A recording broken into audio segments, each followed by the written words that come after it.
बिहार में महागठबंधन 2025 का चुनाव पूरी ताकत के साथ लड़ने को तैयार है। चेहरा बिहार में तेजस्वी यादव होंगे और उनके साथ जिनकी भूमिका होगी उसमें मुकेश सहनी, राजेश राम सहित लेफ्ट के तमाम दलों के नेता होंगे। बिहार में विधानसभा के चुनाव इसी साल होने हैं और प्रधानमंत्री नरेंद्र मोदी की भी बिहार में रैली हो गई है। बिहार में प्रधानमंत्री नरेंद्र मोदी ने मधुबनी में रैली किया है। पंचायती राज दिवस के मौके पर बिहार को बड़ी सौगात भी दे दी है और अब बिहार चुनाव की बारी है। तो जैसे ही प्रधानमंत्री नरेंद्र मोदी मंच से उतरे गए, इधर अब बैठकों का दौर शुरू हो गया और महागठबंधन ने एक बड़ा फैसला कर लिया है। लेकिन इससे भी बड़ी एक खबर आपको दे दें, महागठबंधन में शामिल घटक दल कांग्रेस के नेता इस बात को स्वीकारने से इनकार कर रहे थे कि तेजस्वी यादव ही उनके चेहरे होंगे, महागठबंधन के चेहरे होंगे। और आज कृष्णा अल्लावरू जो बिहार कांग्रेस के प्रभारी हैं, उनकी हैसियत बिहार में तेजस्वी यादव ने महागठबंधन के बैठक के दौरान ही दिखा दी है। जिस वक्त महागठबंधन का प्रेस कॉन्फ्रेंस चल रहा था उस वक्त भी, और जब बैठक चल रहा था उस वक्त भी, जब पटना में राबड़ी आवास पर बैठक हुई और कृष्णा अल्लावरू को जो है वो जिम्मेवारी दी गई बोलने की, तब उन्होंने इनकार कर दिया, स्वीकारा ही नहीं कि तेजस्वी उनके चेहरे होंगे।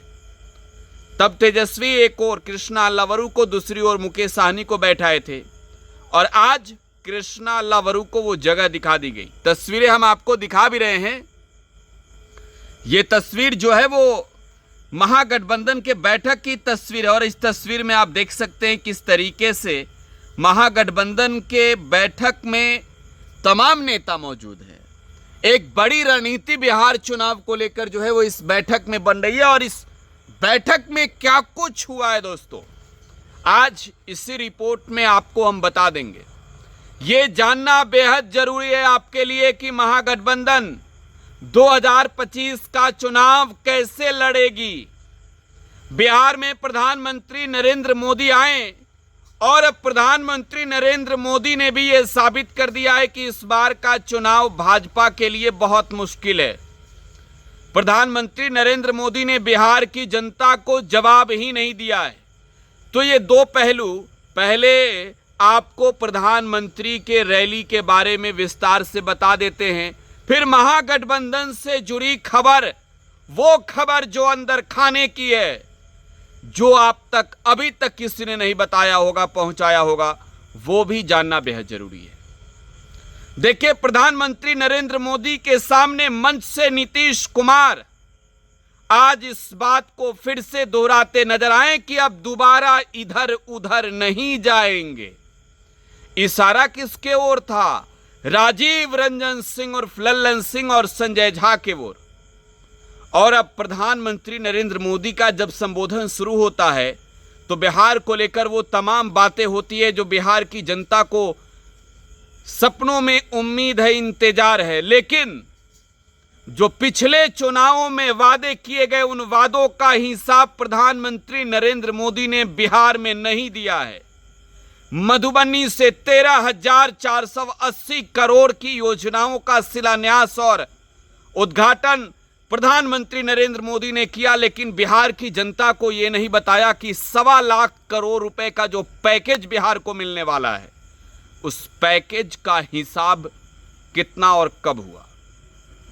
प्रधानमंत्री नरेंद्र मोदी के रैली से बिहार की जनता को उम्मीद थी कि प्रधानमंत्री नरेंद्र मोदी आए हैं तो बिहार की जनता का कल्याण होगा, बिहार को विशेष राज्य के दर्जे के लिए वो फिर से बात कहेंगे, वो ये बताएंगे कि बिहार को विशेष पैकेज कब मिलेगा, विशेष ध्यान प्रधानमंत्री नरेंद्र मोदी ने कितना रखा है, और प्रधानमंत्री नरेंद्र मोदी ये बताएंगे कि 11 वर्षों में बिहार को लेकर स्पेशली उन्होंने कितनी बैठकें की हैं। बिहार के विकास को लेकर उन्होंने बैठक ही नहीं किया। प्रधानमंत्री जी ने बिहार को स्पेशल पैकेज ही नहीं दिया जबकि उन्होंने बोली लगाई थी। विशेष राज्य का दर्जा ही नहीं दिया जबकि उन्होंने मंच से ऐलान किया था। प्रधानमंत्री रटी रटाए बातें बिहार में आकर बोल रहे थे। आतंकवाद पर बड़ी बात।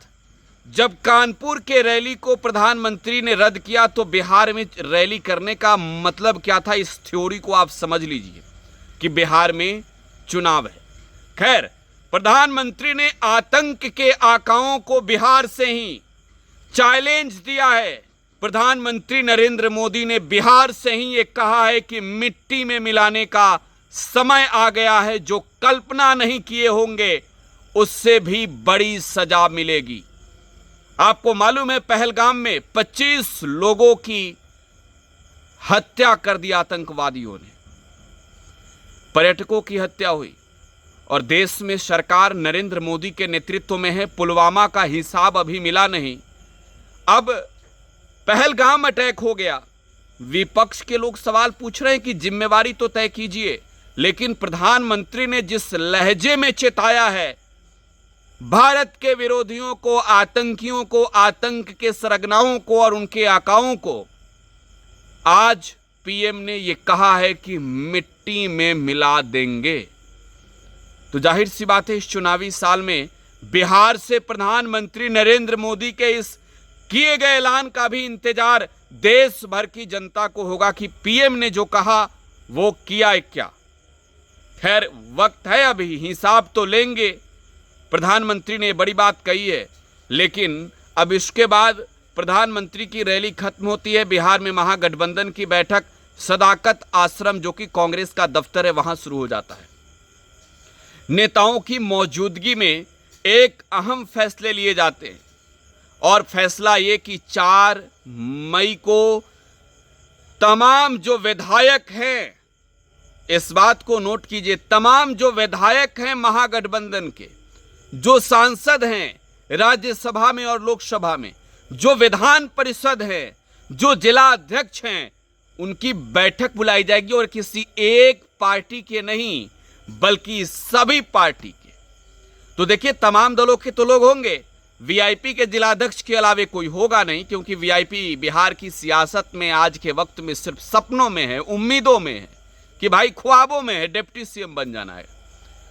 तो बिहार में जो है वो अब तारीख तय कर दी गई है 4 तारीख की, 4 मई की।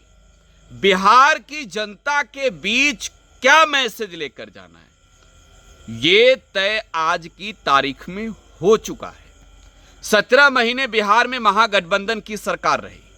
तेजस्वी यादव जो है वो बिहार के डिप्टी चीफ मिनिस्टर रहे और नीतीश कुमार बिहार के चीफ मिनिस्टर। और इस 17 महीने की सरकार में बिहार में पढ़ाई के क्षेत्र में, कमाई के क्षेत्र में, दवाई के क्षेत्र में, सिंचाई के क्षेत्र में, सुनवाई के क्षेत्र में, महंगाई के क्षेत्र में जो सरकार ने काम किया, उन कामों का अब हिसाब जनता के बीच जाकर बताना है। यह बैठक में तय हुआ है कि बिहार में महागठबंधन मजबूती से मिलकर चुनाव लड़ेगी। एक कोऑर्डिनेशन कमेटी का गठन होगा, जिस कोऑर्डिनेशन कमेटी में तमाम पार्टियों के लोग होंगे और मुझे जहां तक ये अंदर की खबर मालूम है, प्रत्येक दल से 2 लोग जो है वो कोऑर्डिनेशन कमेटी में होंगे।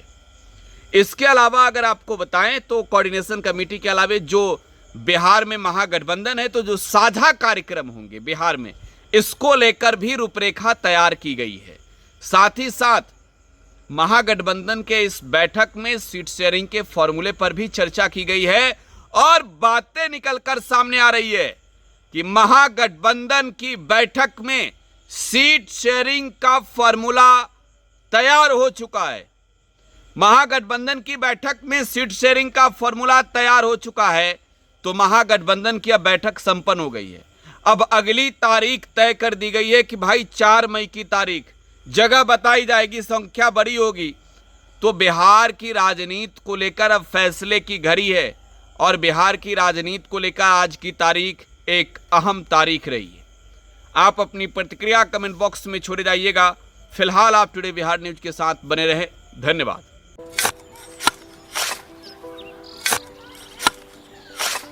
नई का साल मुबारक हो चाचा। हाँ, मुबारक। जब तक ये सरकार बा तब तक नया साल मुबारक। का बात करत बाड़? बात ई बा, साल चाहे नया होके फिर चाहे हमार जिंदगी में तो बस दुख है दुख बा। बाढ़ के समस्या 10 का 10 बा। फसल बर्बाद हो जाला या ऑन पॉन बिक जाला। ना कोई उपाय बा ना कोई राहत। बात तो सच बा चाचा। फिर से बाहर जाए के सोचे के पड़ रहा है कि सरकार से कुछ ना हुई। कबू कबू तो लागेला हमरे मजदूरन की जिंदगी में कोनो नया साल सच में मुबारक हुई। नया साल तो तब मुबारक हुई जब नई सरकार आई। बात तो सही बा चाचा। नया साल, नई सरकार, नया संकल्प, नया बिहार।